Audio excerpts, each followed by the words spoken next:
folks are ready. Awesome.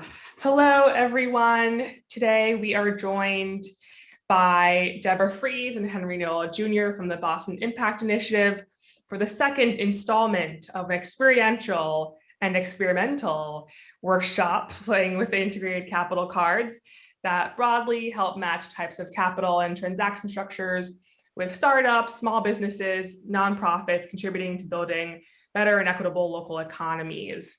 So I do want to save time and share the longer bios for Deborah and Henry in the chat for folks who were here last time, kind of have the context, but I'll pass it over to our speakers for tonight. Thank you, Paige. It's good to be back. Now, I know there are some faces here from last time, and I know there are some faces here who were not with us the first time. So if you were not at the last session, can you raise your hand so I can see? Oh, I just lost my view. Hold on a second. So I can see you all. Okay, you were not at the last session. Okay. Who, if you have your integrated capital card deck, could you hold it up? I keep losing my view here. Okay. All right. So we realize that you don't all have your integrated capital card deck. So I'm putting a link in the chat to the online integrated capital cards, and I'm putting the access code in the chat. All right. So if you go to that URL, you type and you'll have to fill out all the information. I'll do a quick share so you can see what that looks like. I'll walk you through it for those of you, and then I'll do a quick introduction to what happened last time. But let me walk you through so you can participate today. You're going to go to that URL that I showed you. You're going to type in your name, and you're going to type in that access code I just gave you. What is it? It's in the chat. It's Ujima, all lowercase. Oh. Cards with a capital C, and the S is $, 2021. But best thing to do is copy it from the chat. You type in that access code and you select Boston Ujima Project to join the game. You will see a little instruction there, which you can close or read later. And for tonight's game, I'm just going to preview this now. For tonight's game, you're going to select 3 suits. You're going to select this purple local stakeholder suit. You're going to select this yellowish type of capital suit. You're going to select this transaction structure suit. And once you've selected those 3 suits, you click start game. Okay, so that I realize that you don't all have the fluency with it, but we will try to work with it as we go. Sam, you had a question. Yeah, I think you mentioned that okay, Aliana just posted the updated one. There was an extra S, I think, in the past. Thanks, Aliana. Yeah, it's hard to talk and post at the same time. Thank you, Aliana. Okay, so hopefully you'll get in. And don't worry, because when we go to breakouts, which Paige heads up, we're going to go to breakouts of maybe groups of 4 to 5 people. When you go to breakouts, we can also troubleshoot for you. Okay, let me step back a second, especially for those of you who are new. So I'm the founder and president of the Boston Impact Initiative, and I am here with Henry, who is the investment director. We also have Betty, who is here, who's our CEO, and Aliana, who is our impact director. And we are in round 2 of how to use these integrated capital cards to support real estate. And just to sort of back up for those of you who weren't here, integrated capital is the notion of both 2 things. One is all the different types of capital we could be using in the world. So we can use equity, we can use debt, we can use grants, and all these other tools like royalty finance, guarantees, convertible notes. And that's pretty complicated. So a lot of people are like, oh, I need to raise money for my business. I can get a bank loan, or I should get venture capital. And it turns out there's a whole universe that's much bigger than that. So how do we work with that? The second meaning of integrated capital is financial capital and non-financial capital. So if I'm going to be successful as an entrepreneur or with acquiring real estate or land, I'm going to need social capital, knowledge capital, and financial capital. So that's also what we mean by integrated capital. So last time we introduced people to the integrated capital cards, which are this tool that you can use to try and map essentially what is a really, really complex ecosystem. When we look at our communities and we try to think about how does capital get to folks who mostly are left out of access to capital? It's not just about a relationship between a bank and a borrower, right? The way that that works is there's all of these different stakeholders in our community that have something to do with how capital flows, which is what that purple suit is about that we're going to work with. All these different capital types that I mentioned, which are in that type of capital and transaction structure suit that we work with. But more than that, there's like, who are the funding sources out there?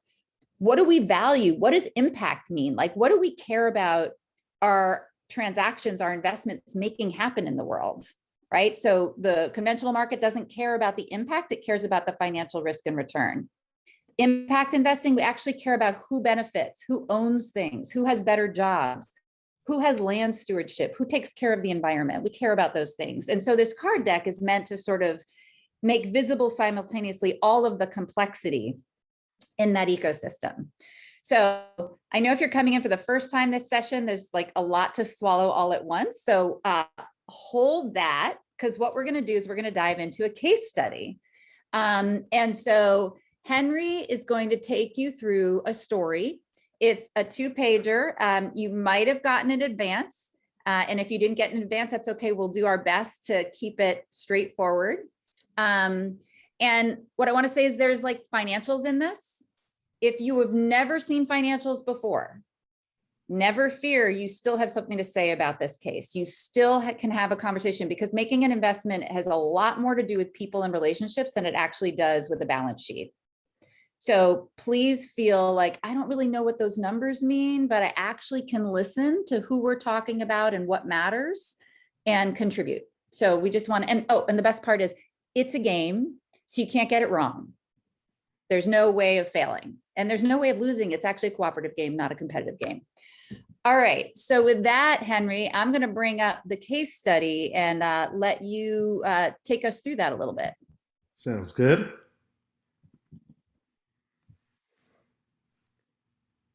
So for those of you who were not with us last week, what we did at that time was really go through a few examples just so that you can place yourself in a transaction. So you can see yourself in a transaction, whether you were giving a grant, making a donation, if you were an investor investing in something, or receiving money. Today, what we wanted to do is go into a little bit more detail about a specific case. So this case, as titled, is a mixed-use real estate case, and mixed use from the standpoint of it's not just residential, it's not just commercial, but it's a real estate project which has both residential and commercial. And a little bit of the background in the case is we know the market in Boston has been very dynamic and has been appreciating very, very quickly. Because of some of that, there's a lot of risk that some people, businesses and residents, are starting to feel from pressure of the valuation of all of these properties going up. There's displacement, as some people call it. There's gentrification that's happening. And really, because of the value of the market escalating so much, we do see that people are starting to get pushed out a little bit. In the specific case that we're talking about, we're looking at a recently restored historic building in Boston, in Hyde Park, Boston, which basically has 5 small businesses, and 3 residential units. And it was coming up on the market for sale. Now, what that meant is that potentially, depending on who the new buyer or who the new owner was, those businesses and those residents could be pushed out if rents were, increased dramatically, or simply if they were just asked to move out. One of the tenants decided, well, let me try to take matters into my own hands and organize somewhat, or have conversations with the other tenants, the other small businesses, and let's see if we can buy this building and determine our own future. So what they've done is they got together as a community and they started those conversations. Just to give you a little background on the case, so the structure is a limited liability company as far as her small business. Her small business, 100% female owned, and she's a person of color. The governance, she does not have a full board right now. However, they are thinking of forming a group and purchasing this together. So there is somewhat of a community involvement and that type of governance. There's some advisory and things of that nature. As far as job profiles, there's 9 full-time employees throughout all of these businesses. The lowest paid worker is $15 per hour. And the employees identify primarily as BIPOC, and 65% of them are women. More on the customer, or more on this client. The consortium of businesses are primarily retail and self-care, beauty in that space. And they've recently started, or the main business, she's recently started to get some contracts with hospitals and some larger anchor clients. As far as ecological footprint, because this was recently restored, they are now because it's recently restored, they're very energy efficient and they're very responsive to small businesses' needs. From a financial snapshot standpoint, sales are starting to increase for this business and they're starting to do pretty well, especially considering their recovery from COVID-19 when they were hit pretty bad. However, an important consideration here is that the business does not have the necessary cash flow on its own, nor do the 5 businesses combined have the necessary cash flow to substantiate a business acquiring a real estate purchase of this size. So basically, we're going to have to look at the economics of the real estate transaction itself, as opposed to looking at the cash flow or the ability of the businesses to handle the payments from their organic operations. Financial need. Asking price of the business is $1.4 million. Using traditional sources, a regular bank, they would have to put down $430,000 and have closing costs of about $56,000. And then there's some small one-time repair costs of about $28,000. So upfront fees or upfront costs are pretty substantial for this transaction. As far as capital stack goes, what we're looking here is to see, this business does not have a lot of debt. These businesses combined don't have a lot of debt. But by the same token, they don't have much borrowing capacity because of the downturn. So again, they would not have the necessary upfront capital that we just saw in financial need that they would need in a traditional sense. Lastly, just some extra information. What we talked about before was looking at local stakeholders and other sources and things of that nature. One thing that we want to clarify here is this business would not be able to get an SBA-backed loan because they do not operate, their footprint does not operate at least 50% of the total real estate, the total building. So they would not be eligible for a SBA-backed loan.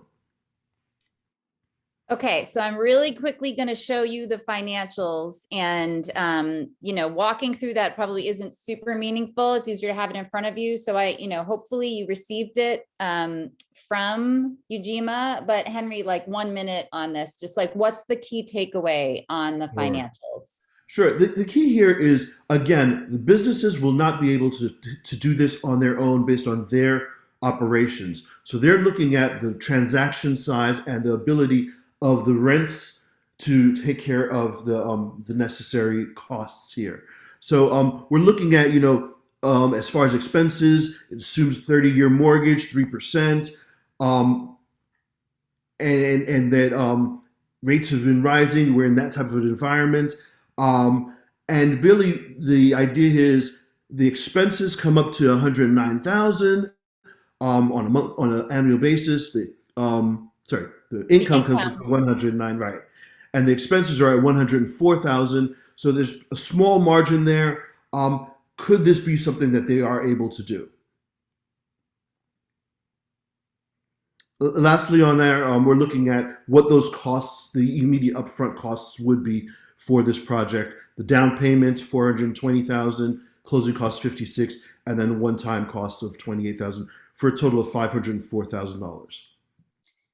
Okay, so you are not being tested on this. What we're going to do is put you in breakout rooms to play with these cards to come up with ideas about how to solve this case. How would we approach it? We want creative ideas. And the first round that you're going to be in a breakout room all at once, but with 2 questions in it.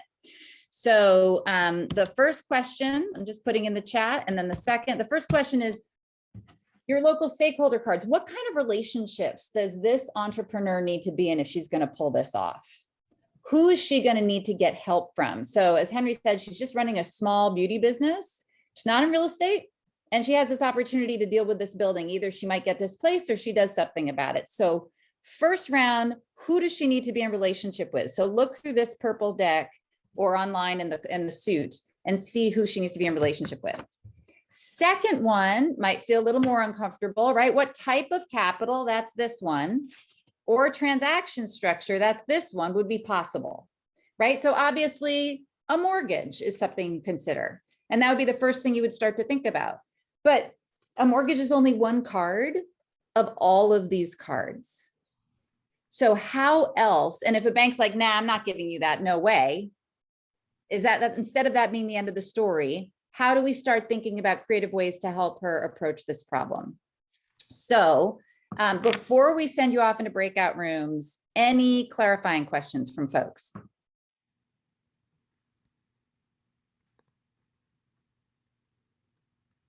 Okay, then we're going to send you off to breakout rooms. Hey, BII staff, please go help and participate because you guys haven't done this case yet. And Paige, groups of 4 to 5, and we'll take 15 minutes with halfway in between a reminder to switch to question 2. Okay, perfect. I'm just putting the time on there.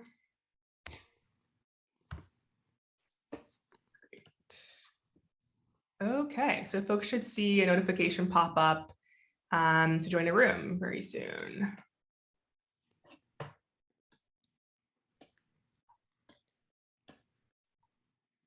Great, and then we'll also share the round prompts as a message. Awesome, thank you. Great. And then you can go join a room if you want. Yeah, I might do that this time. Okay, awesome. I can let people in if they show up because I'm a host. Perfect. Send these messages. What's the conversation you didn't get to finish? We didn't let's get, hear it from everybody. we're just getting to transaction structure. Well, the thing is, we've got 10 minutes left in the whole session. All right, then people will We're just gonna have come- to chime in here. We're coming all together right now. And it would be great to hear, I think we had 3 active rooms, so it'd be great to hear from each room. And Betty, let's start with your room. What did you get to? What did you learn about the stakeholders or capital types? What did you come away with? Oh, so that's where we had a rich discussion. Okay, so who was recording? Who wants to share back? Siona, I took Fiona. notes. Great. So we identified banks and also a CDFI as opposed to a CDC, private equity, technical advisors, TA advisors, potentially credit unions, the government, mentor network, business associations. But also we may not have found a card for like vendors and a pool of potential tenants. And there was a card for workforce and labor, so employees potentially to hire to maintain the building. Talked about a board of directors, perhaps as Um, one of those. Did I miss anything? Okay. Others in the group want to add to that? So we went beyond the cards and thought about what would it look like once they acquire the building? How do they manage it? Who governs? Who makes decisions? Great conversation. Aliana, what about the local stakeholder conversation in your room? Yeah, I think we took a slightly different approach in thinking about like how would they even approach the transaction itself. And so beyond some of the ones that were mentioned earlier, we said mutual aid network, community organizations, mentor network, incubators or accelerators that might kind of help this group learn how to do this. And then also charitable loan fund and angel investors to help finance. But anybody want to add to that? But yeah, we were kind of approaching him like, how does she even get to purchasing? Like, how do we do this transaction? Anybody from the third room? I don't know who a point person is there. Reporter from the third room that wants to share anything else on the local stakeholders?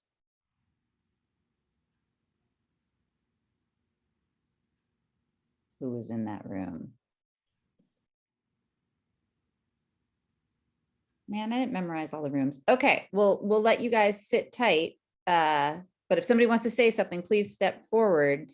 What did you all come up with on capital types or transaction structures, however far you got? We'll just hear a word or two, and then Henry will tell us what's going on right now.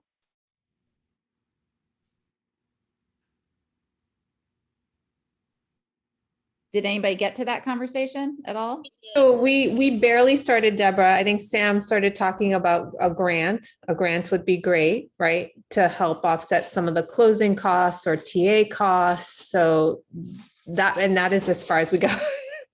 And then it just booted us. I think someone was trying to say something as we were exiting, but Yeah. was that you, Taylor?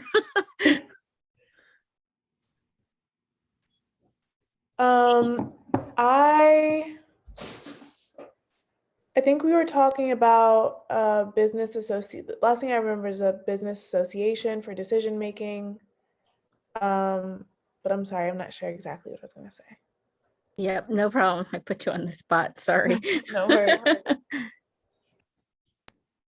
We also said grants. We thought that would be a helpful tool. And then we talked about guarantees a little bit. And then we talked a bit about recoverable grants as well. And we talked about royalty financing, but why it might not make the most sense there. And then we were just starting to talk about getting the community involved through either crowdfunding or a DPO, but then we got put in. So Go ahead, Henry. So the key is that these are all possibilities. These are all things that are important, and really looking at who, the deck really helps you start to strategize on who really is important to the transaction. There are no really wrong answers. Some are better than the others. If we looked at what actually happened, so this transaction actually is still ongoing, and we believe it will close in a positive manner for the small businesses, is the anticipated outcome right now. But if we look at the stakeholder cards, the ones that you guys mentioned were very much on point. I mean, there's a certain amount of TA that's required, simply because this is something that's not in the wheelhouse of the entrepreneur and the other occupants or tenants of the building. Mentor network, there's a lot of need there. CDFIs and CDCs were definitely brought in to see how they could contribute and what they could bring to the table, because this was a little bit of a harder nut to crack, because it wasn't traditional from the standpoint of what traditional lenders in this space would do. And community organizations, very, very important. So this was happening initially at a very, very fast pace. And one of the things that needed to happen was for everything to slow down a little bit, so that it didn't go to the regular market and be swept out from underneath the tenants. So community organizations played a very pivotal role in slowing things down somewhat, making different calls, and really getting to the point where the entrepreneur had a chance now to gather her funding and structure. As far as funding goes, it ended up being where she was not able to meet the full amount from a real estate type of investor, a traditional real estate investor, and a quasi-governmental agency was able to fill in some gaps and provide a guarantee.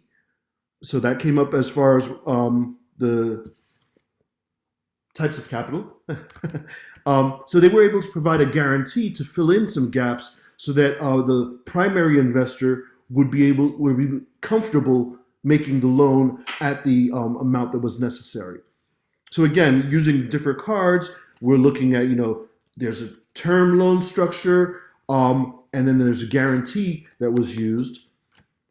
And for the transaction structure, what's interesting is how one of the groups talked about a DPO. That did not happen in this case, but that could have been an option.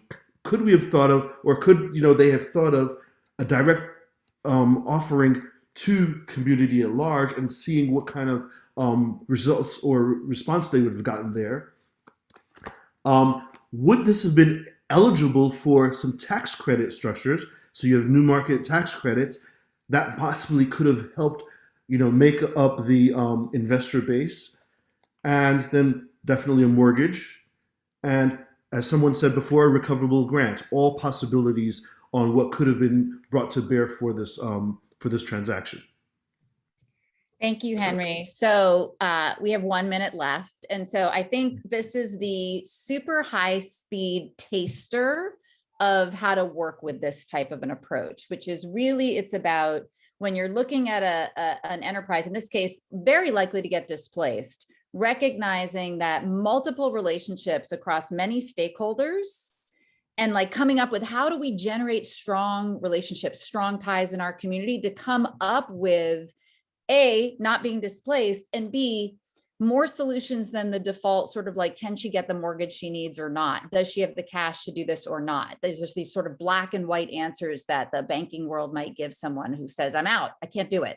And so the idea of the integrated capital cards, of this sort of very place-based approach that brings in the complexity of the whole system, is let's get really generative here. Just like, again, Ujima, how do we use our relationships, our social capital, in order to create more possibilities for strengthening an enterprise, preventing displacement, taking more community control of land and buildings as well.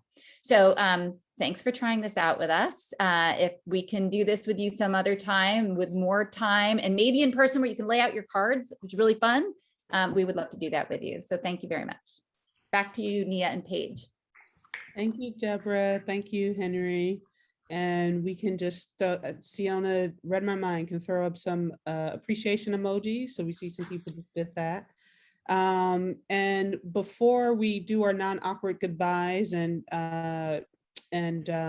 what's the word, transition into our member team meetings, just want to once again encourage you all, if you have not yet ordered your cards, to do so.